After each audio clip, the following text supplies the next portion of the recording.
자, 우리 하나의 말씀 봅시다. 베드로전서 4장 7절에서 11절 말씀입니다.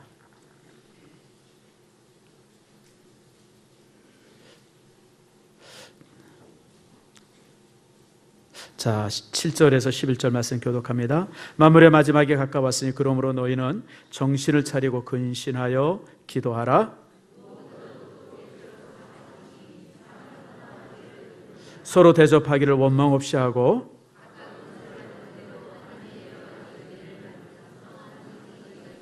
함께 있습니다. 만일 누가 말하려면 하나님의 말씀을 하는 것 같이 하고 누가 봉사하려면 하나님이 공급하시는 힘으로 하는 것 같이 하라.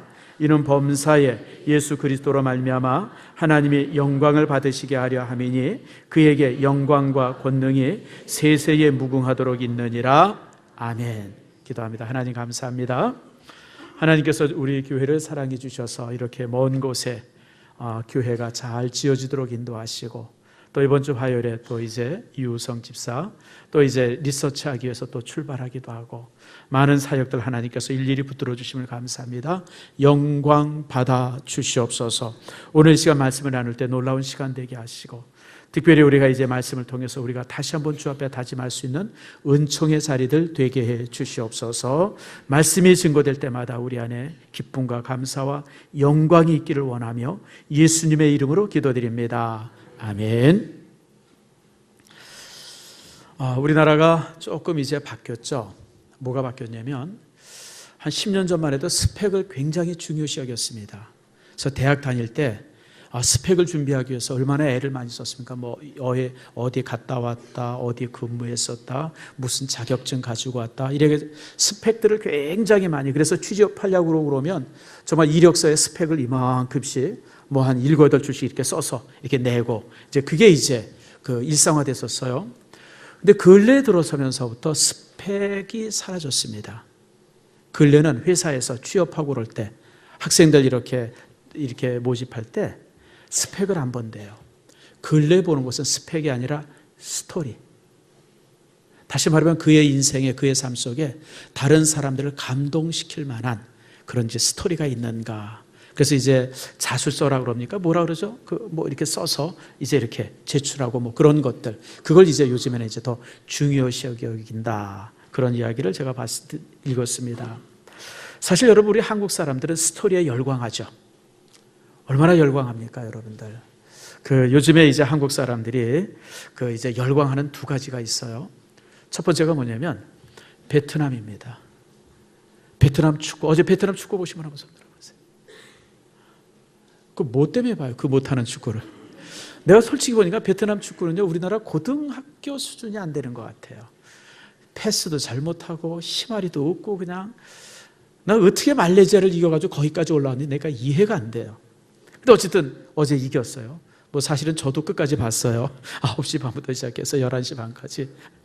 크게 봐지더라고요. 크게 봤어요. 근데 우리가 본 게 사실은 축구가 아니에요. 뭘 봤어요?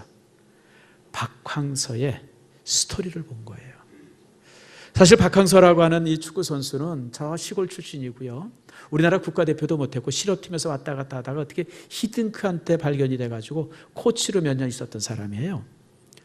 그리고 이제 마치고 나서도 별로 할 일이 없어서 빌빌거리고 있다가 베트남에서 이제 감독 모집한 축구 감독 코치입니까 모집한다 그러니까 거기에 이력서를 냈고 내가 보기에는 뭐 아무도 이력서 낸 사람 없으니까 그 사람이 뽑혀진 것 같아요. 그래서 이제 갈 때 사실 이 사람이 저기 지리산 옆에 있는 생극이라고 하는 곳의 교회 출신이에요. 생극교회 집사입니다. 그 교회에서 3개월치 생활비를 마련해 줬다 그래요. 가서 굶지 말고 잘 살아라. 그래가지고 그 3개월치 생활비 받아가지고 거기 건너갔는데 기적을 만들었잖아요. 그 별 볼 일 없는 축구팀들을 팍 세워가지고 이번에 무슨 뭐 스즈키 컵입니까? 그 대회 우승하고 23세 미만의 그 아이들 데리고 와서 4강 안에 들어서 준결승 했나요? 아시안 게임에서도 뭐 4강 안에 들고 기적을 만들어요. 그래서 사실은요, 어제 축구 본 사람은 경기를 본 게 아니라 박항서 집사님의 히스토리를 본 거예요. 그게 감동이 된 거예요. 제가 얼마나 웃겼냐면요, 어제 나는 경기만 끝나고 사실 우리가 게임을 즐겼으면 경기 끝나면 끝이잖아요. 근데 제가 어디까지 뭐 가면요, 박항서 목에 매달 걸리는 것까지 봤어요. 그래서 12시까지 내가 이 뭐 하는 짓인가 솔직하게 내가 뭐 하는 짓인가 그러면서 그래도 그게 보고 싶더라고요. 그래서 그걸 제가 게임 끝나고 30분 넘어까지 왜 빨리 매달 목에 안 걸어주나, 저놈들 뭐 하나 지금 그러면서 제가 그것까지 감동이 돼서 그래, 감동. 그래서 참 어제 보니까 내가 아침에 잠깐 이렇게 그 뉴스를 보니까 어제 그 축구 경기를 본 사람이 대한민국 사람들 중에 20%가 봤대요. 여러분, 기적 같은 일 아니에요? 아니 무슨 월드컵 결승도 아닌데 그 구석진 나라들 그 애들 고등학교 축구만도 못한 그 축구를 대한민국 국민이 20% 봤다는 게 우리나라 사람들이요 그런 걸 보면서 힐링을 해요. 무슨 말인지 아시죠? 보잘것없는 사람들, 아무것도 할 것 없는 사람들, 누구 하나 이렇게 뽑아주지 않은 사람, 그런 친구가 가서 정말 이 베트남이라는 곳에 가가지고 막 그렇게 해서 나름대로 성공을 이루고, 그러니까 우리가 어제 본 것은 축구를 본 게 아니라 박항서 감독의 그 어떤 그 인생 역전극을 본 거예요. 그래서 그게 우리 모두에게 힐링이 됐잖아요. 그런 면에 있어서 지금 또 우리에게 굉장히 그 한국 사람들에게 그 지금 뭐라 그럽니까? 어떤 거 이제 열광하고 있는 게 또 하나가 있어요. 뭐죠? 비슷한 게 하나 또 있어요. 보헤미안 랩소디입니다. 영화 보신 분 한번 손 들어보세요. 도대체 성경 열심히 보느라고 영화도 안 보고. 근데 이 영화는 보세요. 사실 저는 노래는 좋아했어요. 제가 퀸의 노래를 좋아합니다. 특별히 제가 좋아하는 게 We Are the World라는 We Are the Champion, 이 노래를 되게 좋아해요. 그 노래가 내용이 뭐냐면 우리가 비록 보잘것없는 사람이지만 나는 내 인생의 챔피언입니다. 그 내용 아니에요. 그게 We Are the Champion. 우리 모두가 자기 인생의 챔피언입니다. 여러분 그렇죠? 다른 사람과 비교해보면 우리 참 보잘것없어요. 근데 여러분 내 삶에서는 내가 챔피언이에요. 아멘 하십니까? 난 그래서 그 노래를 들으면 솔직히 가슴이 뛰어요. 내가 내 인생의 챔피언이구나. 그 외에 보헤미안 랩소디도 나름대로 그냥 좋아하고, 또 그 사람의 부른 노래들 몇몇이 참 좋아서 제가 자주 즐겨 들어요. 그런데 제가 퀸은 별로 안 좋아해요. 왜 안 좋아하냐면 거기 보컬이 누굽니까? 프레디 머큐리입니까? 이놈 왜 나먹고 왜 나시노능 입고 나와서 노래를 해요. 나시노능. 그것도 또 기분 좋은 거 팍 벗어 던지더라고요. 그리고 제일 싫어하는 게 머큐리가 여러분 동성연애자예요. 원래는 자기 여자 애인이 있었는데 이게 어쩌다가 이렇게 동성연애로 바꾸고, 그리고 이제 에이즈로 죽습니다. 45살에. 사실 제가 그것 때문에 별로 그 사람을 안 좋아해요.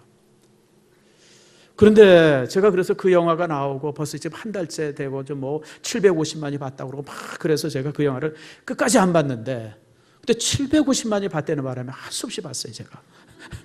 내가 750만이 봤으면 내가 봐야지. 좋든 싫든 내가 봐야 되겠다. 그리고 보면서 사실은 감동이었었어요. 여러분, 영국 사람들이 인종차별이 굉장히 심합니다. 한 3달 됐습니까? 우리나라 유학생이 맨체스터입니까? 거기서 매 맞았잖아요, 애들한테 길거리에서. 동양이라고 하는 이유 때문에. 영국이 그런 사회, 남들이 볼 때 영국이 신사의 나라라는데 솔직히 개뿔 무슨 신사의 나라예요. 형편없는 나라입니다. 아주 차별이 심한 나라고요. 그러니까 이 머큐리, 프레드 머큐리가 학교 다니면서 그렇게 어떤 모멸감을, 그냥 아주 파키스탄이라고 하는 그런 모멸감을 받고 막 그러면서 살. 실제 여러분 이 머큐리는 인도인인데 이란에서 이민 온 인도인이에요. 이 종교가 보니까 이제 조라스터교입니다. 그러니까 이제 이 이란 사람들이 그 조라스터 교인들을 막 핍박하잖아요. 그래가지고 이 사람들이 이제 어디로, 인도로 이제 일종의 이민을 왔어요. 그러다가 이제 그 아버지가 이제 영국인의 무슨 관원의 관직에 좀 이렇게 공무원으로 있다가 이제 이민을 온 거예요. 그리고 이제 전공도 음악을 전공하지 않았더라고요. 그러니까 이 프레드 머큐리가요, 악보를 못 본다 그래요. 악보도 볼 줄 모르고. 그런데 아무튼 열정적으로 노래해요. 난 그렇게 열정적으로 노래하는 사람을 지금까지 본 일이 없는 것 같아요. 그런데 여러분, 정말 제가 이제 그런 배타적인 사회 속에서, 그 사람들의 조롱 속에서 정말 가수로 성공하고 나중에 이제 병이 걸려가지고 온 몸이 만신창이가 됐음에도 불구하고 끝까지 노래하는 모습들이 사실 우리에게 힐링이 되는 거예요.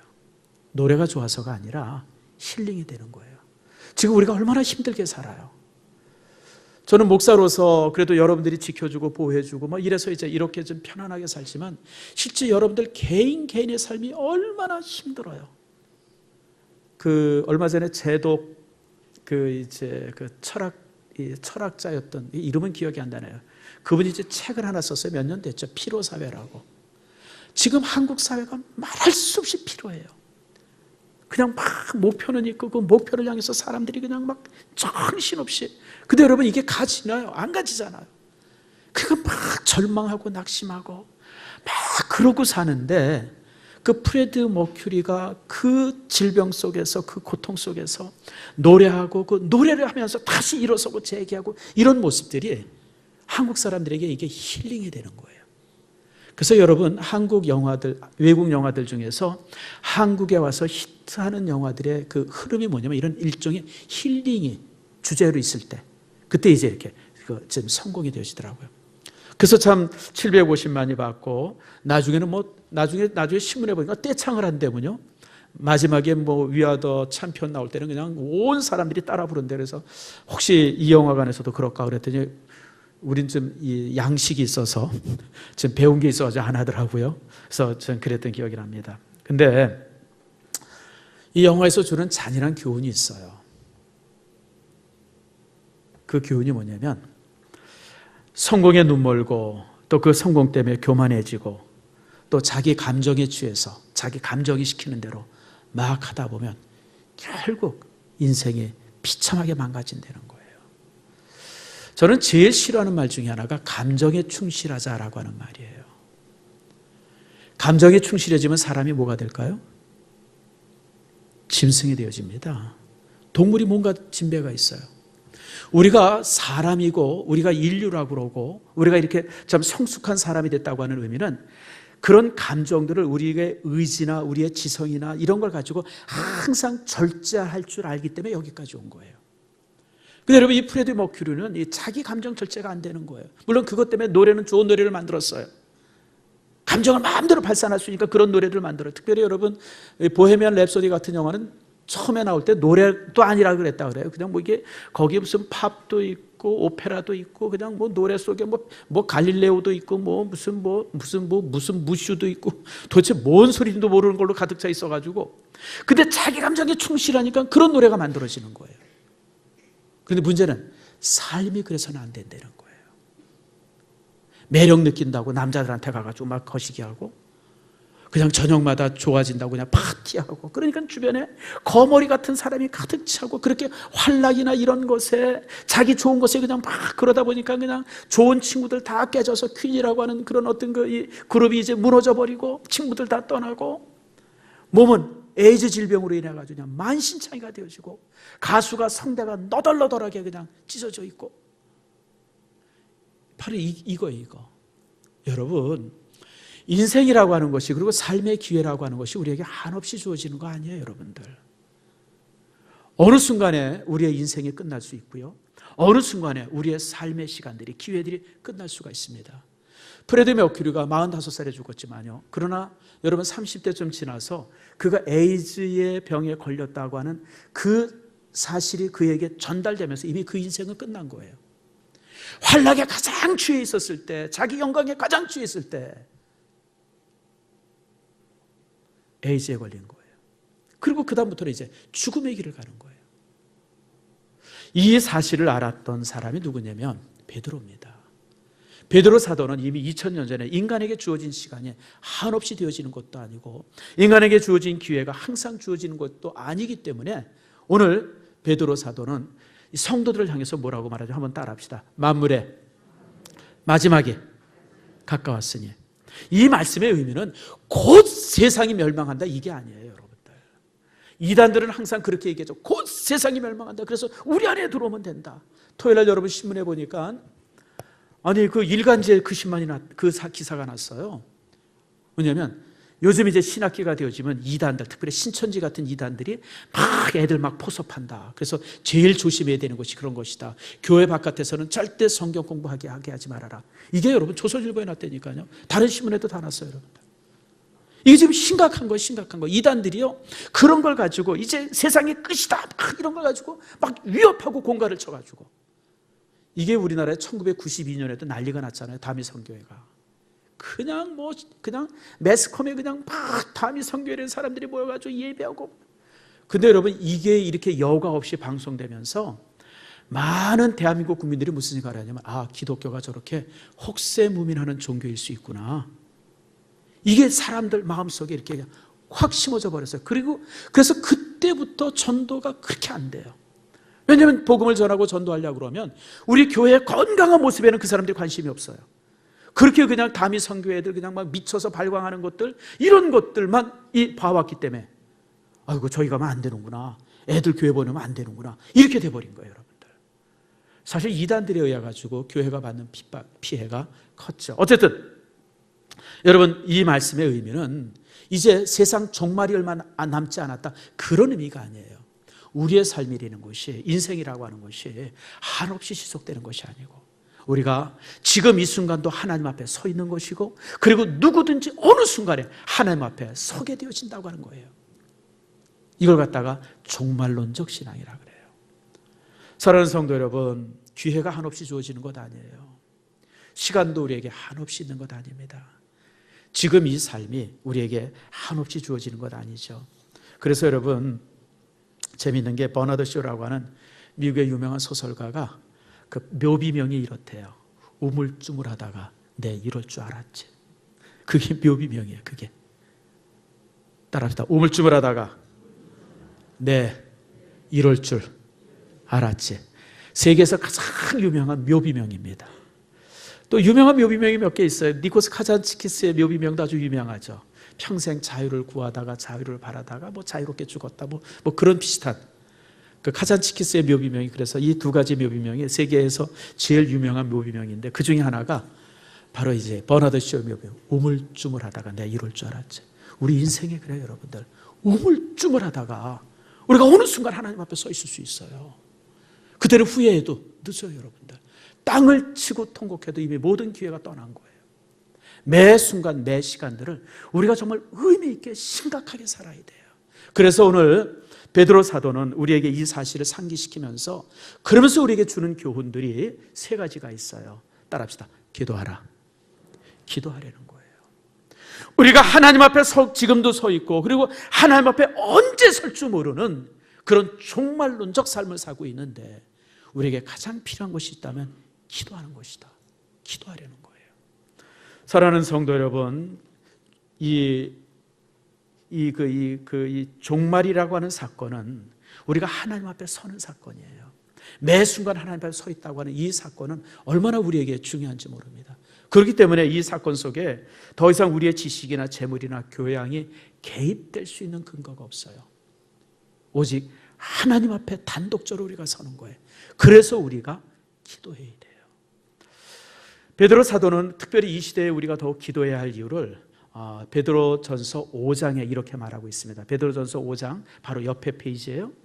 8절에서 9절 말씀 우리 한번 같이 읽겠습니다. 시작. 근신하라, 깨어라, 너희 대적 마귀가 우는 사자같이 두루다니며 삼킬 자를 찾나니 너희는 믿음을 굳게 하게 하여 그를 대적하라. 이는 세상에 있는 너희 형제들도 동일한 고난을 당한 줄을 알미라. 이해가 되시죠? 여러분, 우리가 편안하게 살지만 내 주변은 나를 무너뜨리려고 하는 사단의 세력이 끊임없이 발광을 해요. 하찮은 순간에 넘어지는 하찮은 순간에. 그래서 저는 제 후배 목사들에게 항상 하는 얘기가 있습니다. 얘들아, 제가 얘들아 뭐 이렇게까지는 표현 안 합니다만 후배 목사들한테, 야, 목사는 벼랑 끝에 서 있는 사람이야. 벼랑 끝에. 이 절벽인데 절벽 끝에 아슬아슬하게 서 있는 사람이 목사야. 너희들 긴장하고 살아야 돼. 목사는 이 살얼음판을 걷는 사람이야. 납작 엎드려야 돼. 그게 내 삶을 지키는 거야. 그게 목회자로서 평생 살 수 있는 방법이야. 제가 그런 얘기를 후배 목회자들에게 종종 합니다. 사랑하는 성도 여러분, 그렇습니다.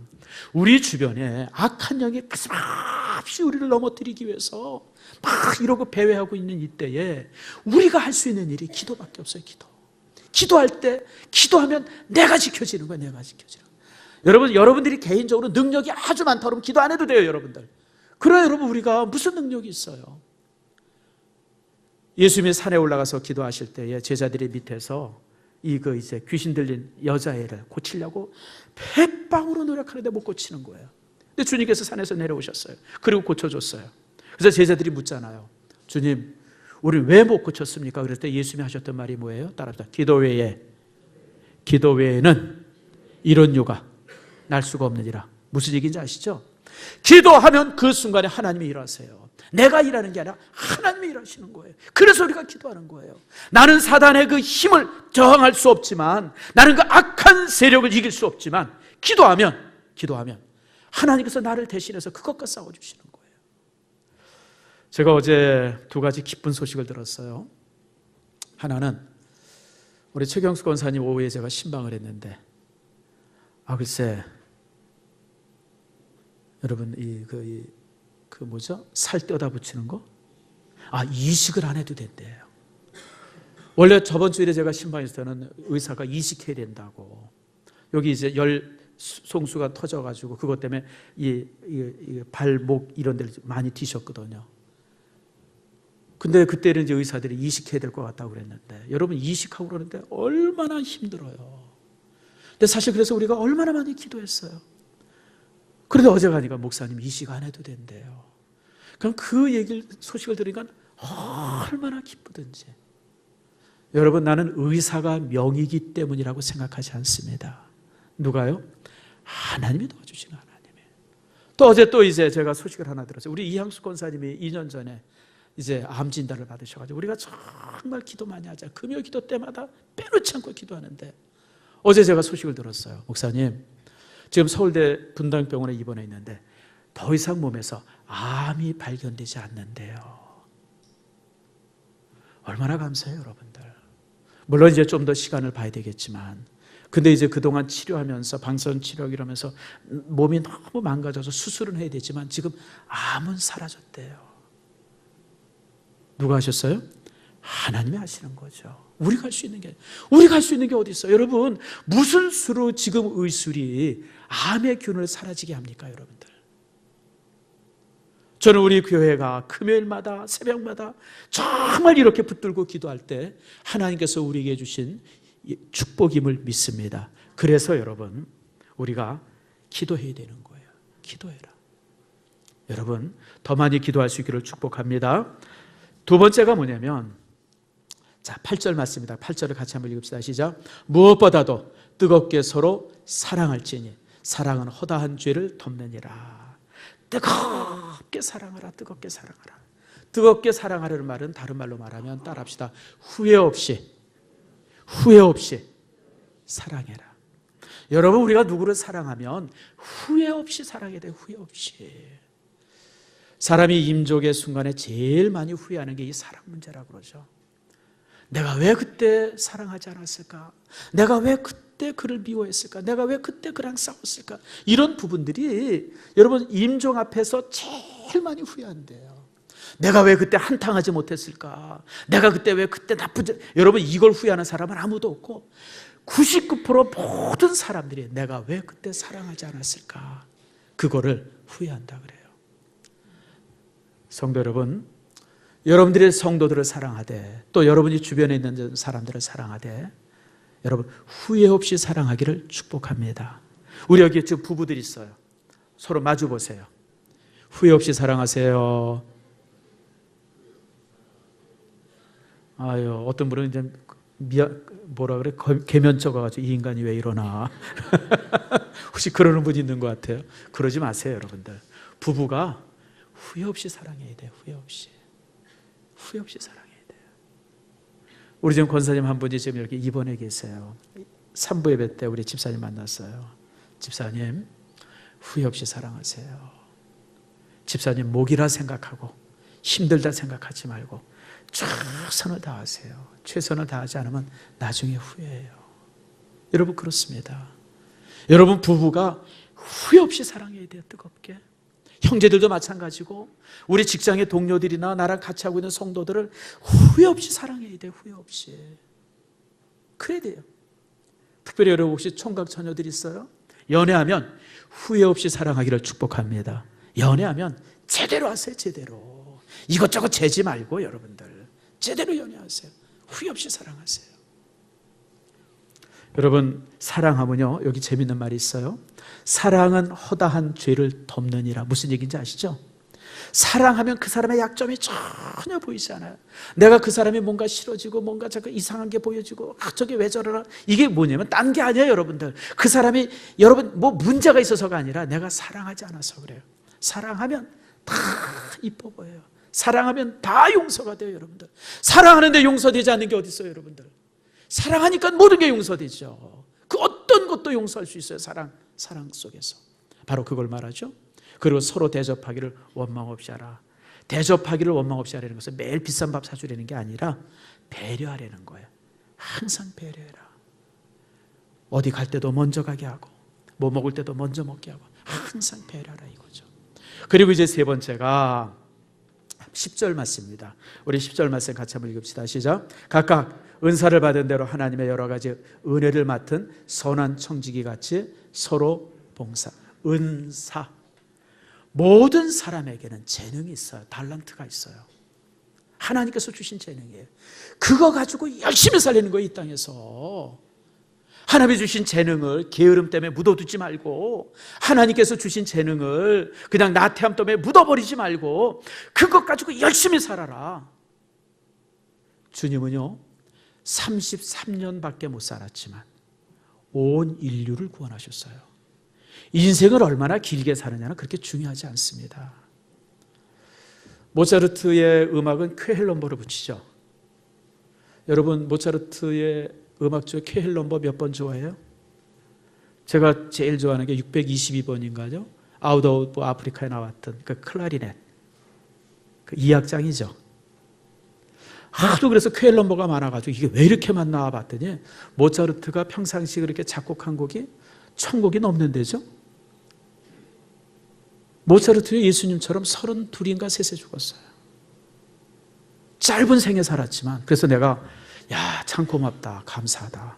모차르트가 한 80 살았으면 쾌헬넘버가 한 수천까지 갔을 텐데 그걸 무슨 수로 다 외겠나. 제가 그런 생각도 해봤어요. 슈베르트도 한 6, 700곡 더 된다고 그러죠. 여러분 얼마나 오래 살았느냐는 중요해요. 짧게 살았지만요 인생의 족적을 크게 남긴 사람들 많습니다. 뭐냐면 자기에게 주어진 재능을 가지고 열심히 사는 사람들. 특별히 여러분 이 열심히는 공동체 안에서 열심히 살아야 돼요. 가정이라는 공동체 속에서 자기 재능을 열심히, 교회 공동체 속에서 자기 재능을 열심히 가지고 살고, 또 직장에서도 마찬가지예요. 그게 사람됨이에요. 그렇게 살 때 하나님 앞에 서서 후회함이 없어요. 그렇게 살아요. 하나님 앞에서 후회함이 없어요. 하나님께서 여러분에게 재능을 수십 가지를 줬는데 기껏해서 숨 쉬는 재능, 밥 먹는 재능밖에 안 가지고 살다가 하나님 앞에 서면 하나님 뭐라 그래요? 너 80 살았다 90 살았다 얘기하지 않습니까? 너 왜 그렇게 인생 살았냐? 그리고 바깥 어두운 데 버립니다. 그때는 후회한들 소용이 없어요. 사랑하는 성도 여러분, 교회 안에서 우리는 두 가지가 있어야 됩니다. 잘 기억하세요. 첫 번째, 소속감입니다. 내가 신성교회의 성도다라고 하는 이런 소속감을 내가 먼저 가져야 돼요. 소속감. 이것이 이제 연대의식을 만듭니다. 연대의식을. 많은 사람들이 신성교회 성도면서도 이 소속감이 없는 사람이 있어요. 그냥 투명인간처럼 왔다 가는 사람이 있어요. 슬며시 가서 누가 왔다 갔는지를 전혀 모르는, 내가 볼 때 가장 불행한 사람이에요. 가장 불행한 사람은 아무도 기억해 주지 않는 사람입니다. 교회 안에 기억되지 않는 사람이 얼마나 불행한 사람이에요. 여러분 뭔가 해야 돼요. 여러분 소속감이 있어야 돼요. 두 번째가 책임감입니다. 내가 여기서 내가 맡은 일이 무엇인가를 항상 관심 갖고 내가 뭔가 맡아서 일하고자 하는 책임. 그게 공동체를 건강하게 해주는 거예요. 여러분 생각해 보세요. 우리 인체가 이렇게 사람이 이렇게 있지만 이 몸 안에서 불필요한 게 뭐가 있어요? 불필요한 게. 다 필요하잖아요. 내가 며칠 전에 내가 놀라운 사실을 하나 읽었어요. 우리가 나이가 들면 혈압이 좀 올라가잖아요.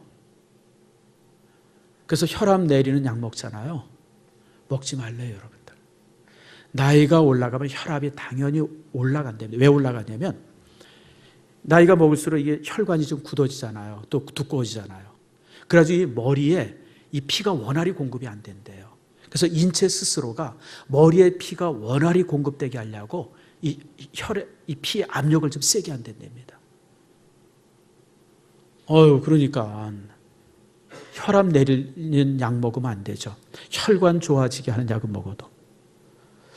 그래서 내가 보면서 하나님께서 인간을 얼마나 오묘막측하게 만드셨나. 세상에. 아니, 나이 먹으면 혈압 두꺼워질 거 하나님이 미리 하시고 어떻게 또 혈압도 세게 해주시나. 참 기가 막힌 거예요. 근데 여러분, 다 자기 역할이 있어요. 자기 역할이. 혈압이 센 것도 역할이라니까요, 여러분들. 때도 역할이에요. 제가 우리 유병욱 집사에 제가 가서 봤더니 목사님 귀지 후비지 마세요 그러더라고요. 왜요? 그랬더니 목사님 귀지가요 우리 몸에 이 몸을 지켜주는 일종의 이 항생제 같은 역할을 해요. 절대 귀지 후비지 마세요. 그냥 저절로 나오게 하세요. 그래도 이게 60년 먹은 버릇이 돼가지고 꼭 세수하고 나면 그래야 시원하잖아요. 귀지조차도 우리 몸에 유익한 거예요, 여러분들. 근데 다 자기 역할을 해야 돼요. 그게 여러분 공동체를 건강하게 하는 거예요. 사랑하는 성도 여러분, 오늘 우리가 사역축제 시간이에요. 여러분들이 교회를 위해서, 하나님의 나라를 위해서, 하나님의 교회를 위해서 무엇인가 일할 수 있는 수고가 여러분 안에 있기를 축복합니다. 그래야 교회가 건강해지는 거예요. 그래야 교회가. 우리 교회가 일들이 얼마나 많습니까? 제가 이번에 이제 모든 일하는 분들 연말에 이제 시상회의지 그러고 명단을 뽑아봤는데 300명이 넘더라고요. 물론 겹치는 분들도 있죠. 우리 교회 일꾼들이 이렇게 많구나. 교사 일하는 사람만 해도 한 60, 70명. 찬양대 일하는 분도 7, 80명. 거의 100명 가까이 되어지고. 식당의 봉사, 안내위원, 헌금위원, 이렇게 저렇게 일하는 분들이 다 뽑아보니까 300명이 훨씬 넘어요. 얼마나 감사한지 몰라요. 저는 오늘 여러분들이 이 사역축제를 통해서 함께 할 수 있기를 바랍니다.